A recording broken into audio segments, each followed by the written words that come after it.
জুলাই সনদের বাস্তবায়ন, তার জন্য অবিলম্বে বাস্তবায়ন আদেশ জারি করতে হবে। যারা সংস্কার চান তাদেরকে এই দাবির সাথে একমত হয়ে জুলাই সনদের আইনি ভিত্তির আদেশ জারিতে বিলম্বের ষড়যন্ত্র পরিহার করতে হবে। এই সনদকে যদি আরো শক্তিশালী করতে হয়, নতুন বাংলাদেশের পথে যাত্রা শুরু করতে হলে সংস্কারের প্রয়োজনে জাতীয় নির্বাচনের আগে গণভোট দিতে হবে।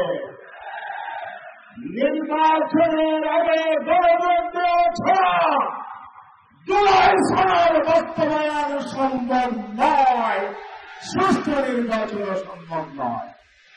এই জন্য আমরা এখানে একত্রিত হয়েছি।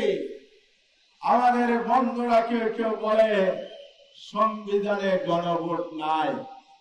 তাদের উদ্দেশ্যে বলতে চাই, ফ্যাসিবাদী আমলে পঞ্চদশ সংশোধনের মাধ্যমে সংবিধানের গণভোট বাতিল করেছিল শেখ হাসিনা আর সরকার। আজকে যারা বলে সংবিধানে গণভোট নাই, তারা কি হাসিনার সুরে কথা বলে না? হাসিনা সেরকম সংবিধানের বাইরে যাওয়া না, এই জন্য তিনি জনগণের উপর 15 বছর প্রেসিডেন্ট চাপিয়ে দিয়েছিল। আজকে যারা বলে তাদের কাছে জিজ্ঞাসা আমাদের, 5 বছর পর নির্বাচনের কথা সংবিধানে লেখা আছে। 24-এর নির্বাচন যদি বলা হয় নির্বাচন, তাহলে 26 সালে কোথায় নির্বাচন সংবিধানে আছে? সংবিধান অনুযায়ী নির্বাচন হতে হবে 29 সালে। এর অর্থ হচ্ছে আপনারা আবার নতুন ফ্যাসিবাদ কায়েম করতে চান সংবিধানের দোহাই দিয়ে।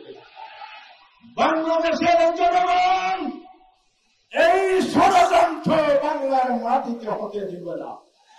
তাই আসুন, সরকারকে বলতে চাই, অনেক দেরি করে ফেলেছেন, রাজপথে আওয়াজ উঠেছে, আমরা চাই না এখান থেকে যমুনা গেরাও করতে হোক। অনতি বিলম্বে আদেশ জারি করেন, গণভোটের তফসিল দেন, জাতীয় নির্বাচনের আগে গণভোট দিয়ে জাতীয় নির্বাচনের মাধ্যমে ইনশাআল্লাহ বাংলাদেশের দেশপ্রেমিক শক্তি, ইসলামের শক্তি ডাকসু রাষ্ট্র ডাকসুতে চাকসুতে যেভাবে মহিলার বিজয় দিয়েছে, জাতীয় নির্বাচনে সেই বিজয় জনগণ দেখিয়ে দেবে। আশা ঐক্যবদ্ধ করে গিয়ে যায়, আন্দোলন অব্যাহত থাকবে।